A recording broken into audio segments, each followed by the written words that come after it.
Kia ora koutou katoa, nau mai hara mai ki te ao Hākinakina, your sports show right here on your Tribal Pulse, te kore mako o Taranaki 94.8 FM and 98.4 FM.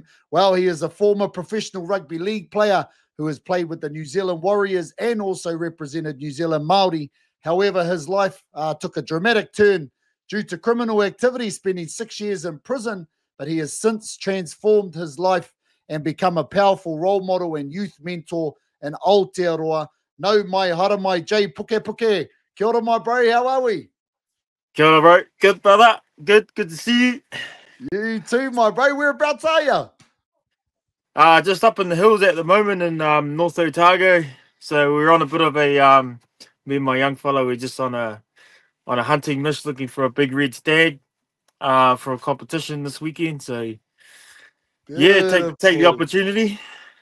Nice, bro. Well, thanks for joining in from the mountains, my man. It's awesome to have you on the show and looking forward to having a kōrero with your brother. But before we get started, ko wai koe, no he koe, just a bit about yourself and where you're from.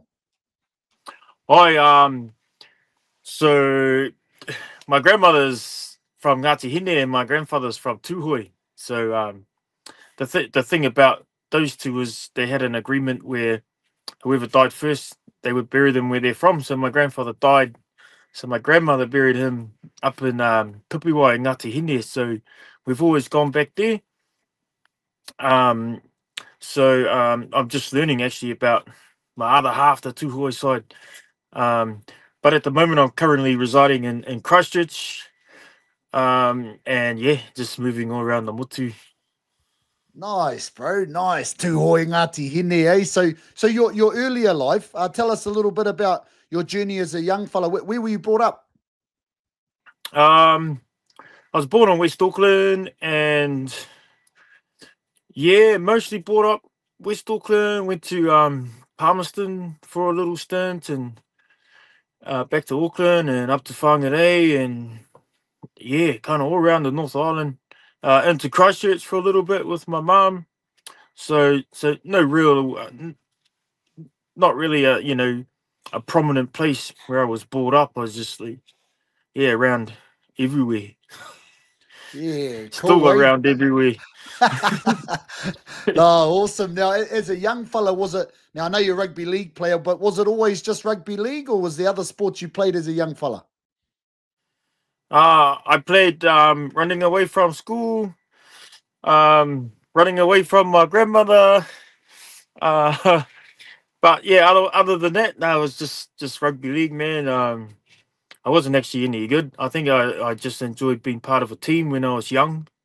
Until I made a team when I was sort of 12, 13, made the Auckland team and thought, oh man, maybe I can play. So, that just motivated me it gave me something to focus on really. So yeah, I just trained harder for that. This kind of started my journey. Yeah, awesome. And so it obviously went really well. You ended up playing for the New Zealand Warriors and representing New Zealand Māori. This must have been an awesome time for you and a huge honour to don the green and black for New Zealand Māori.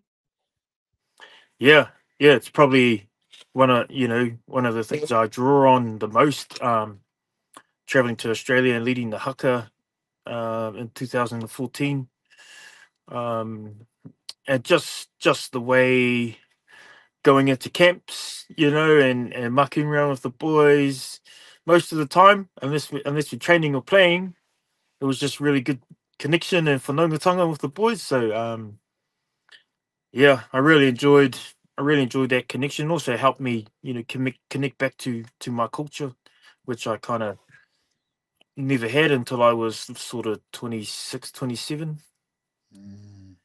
That's awesome. That's awesome. You ended up getting into a bit of trouble and ended up in prison for some time. How did your time in prison kind of shape your perspective, on youth and education and kind of steer you in the direction that you're now working in? Yeah, I think going to prison, it kind of shut off all the aspirations I ever had of being professional league player, like a real one.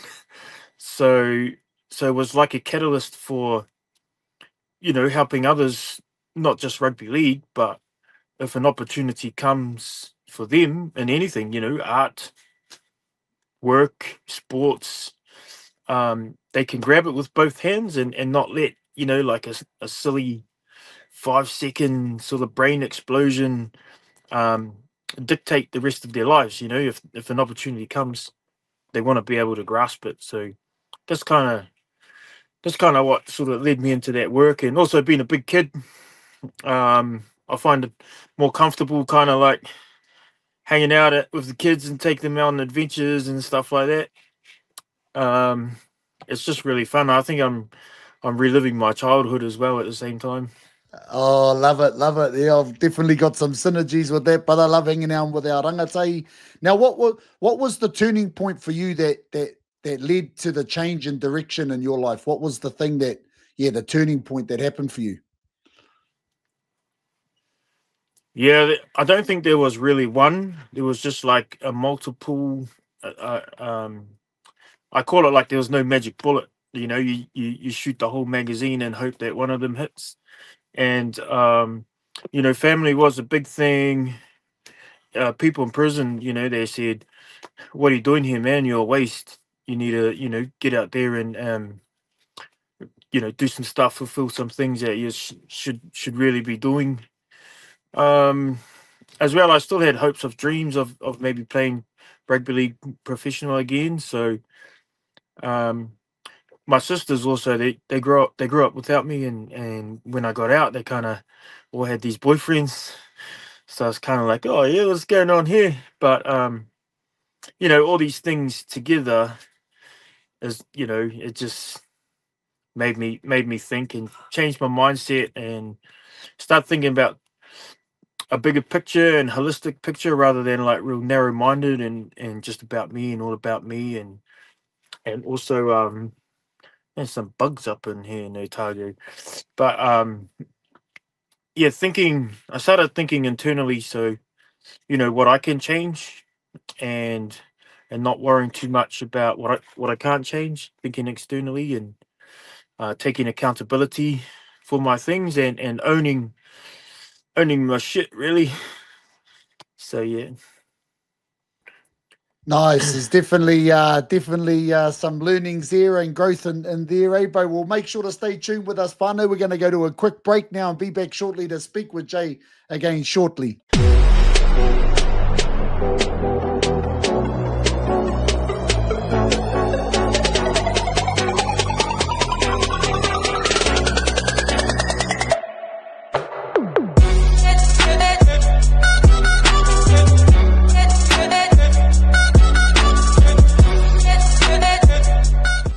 Well, bro, you're the founder of and director of Bros for Change, an alternative education program based in Ōtautahi, which supports rangatahi who have struggled in traditional education settings.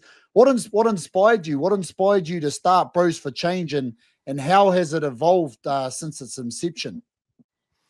Yeah, so I volunteered at a youth organisation, and you know, ended up working there full time, and I learnt a lot. That was sort of like a what do you call it? It was sifs and oranga tamariki kind of work. So um, I learnt how all that worked, and I was really restricted in what I could do. Like I had all these things and all these skills that I could give, but I just wasn't allowed to give them. So I really nailed down on what I actually really wanted to do, and yeah, I linked up with another man, and we kind of put our heads together and thought, you know, we've got all these skills. Let's step out and then actually just create something where we can give them. Like we don't want to just tick boxes and hold hands and babysit from sort of 9 to 5. We want to actually like make change.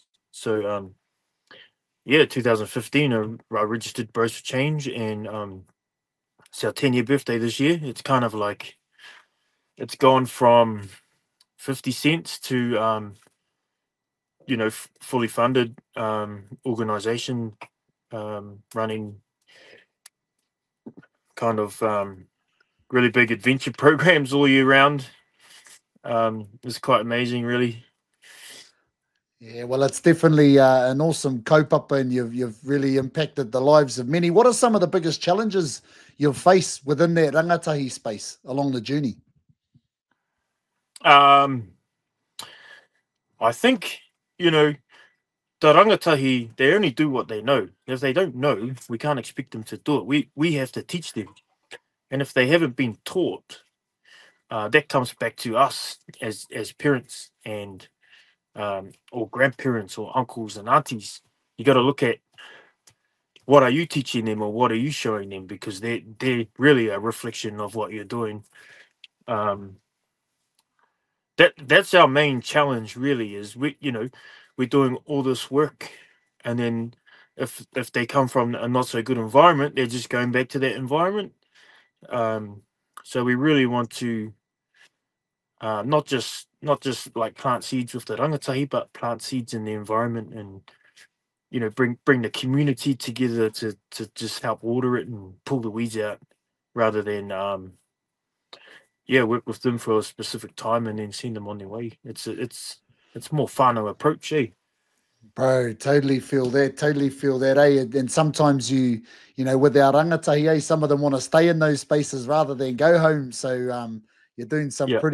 pretty awesome mahi there, bro. Now, what are the Inner Warrior? Inner Warrior is a new book that you've just released that talks about your life, a life of crime, and how you turned from a life of crime into a leader of change.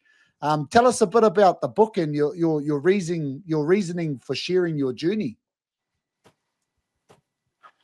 Um, yeah, the book is a memoir of my journey of life, and um, that's how it started. Some people thought that I did a TED talk, and some people thought that I had a more of a story to share, so they wanted to write a book about it.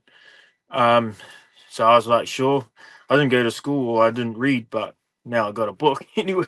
And so yeah, we did this book, but what it ended up being was it ended up being really vulnerable, and it ended up being um like a state of my state of mind, and how realizing how different my state of mind was, and how you can change it, and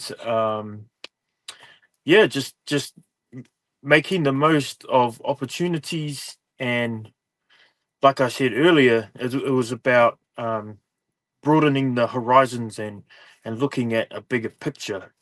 And you may make little mistakes and fail have small fails over here, but in the scheme of a big picture, it's nothing. You just that's one thing, but there's 50 other things. So that's not even, it doesn't even weigh in on the big picture. So the book just became like, um a lot of people were saying, man, I didn't know that. My mum was like, oh, I didn't know all of this. So it became um quite good, actually. That's awesome. Well, I've got a copy myself, Fano. But what does the phrase inner warrior? So that's the name of the book. What does inner warrior mean to you personally? Yeah, so for me, um it was always about me being physical, and doing MMA and playing league, and like fighting on the streets, and kind of also a play on the warriors or the wars.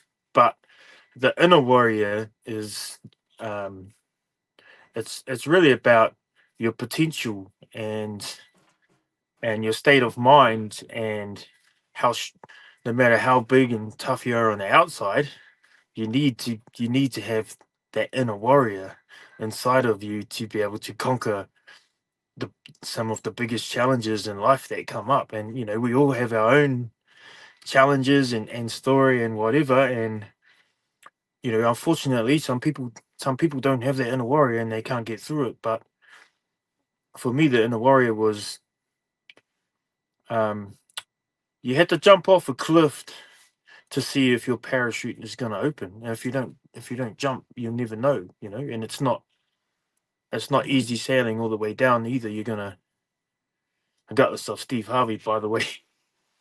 You're gonna like hit rocks and stuff on the way down and get some scratches, but if you don't jump, you'll never know. And then, you know, the best ideas are in the graveyard. Love it. Love that. Love that. Awesome kōrero there, whānau. So where can our whānau purchase a book, brother? At all good bookstores, or yeah, they're at most of the bookstores. They're online. HarperCollins, Whitcoulls, Paper Plus. The warehouse is selling them the cheapest, so maybe head down there. Or yeah, I just finished a 3-week tour, but I'll be back in the North Island in August, the middle of August. So I'll have books on me if you see the waka driving around. Oh, no mai hara mai ki Taranaki, brother. We'd love to have you here. Your journey is one of inspiration, bro, and the impact that you've made on the lives of so many by sharing your own journey of hardship, pain, and change is to be acknowledged, bro. So thanks for all the mahi that you do, who you've done, and you continue to do for our rangatahi right across the motu. And we wish you all the very best with your next steps, my bro. Just brother Caps. Yeah, and I'll catch up with you soon, my bro. Will do, my bro. Chat. All right. Ka kite whānau.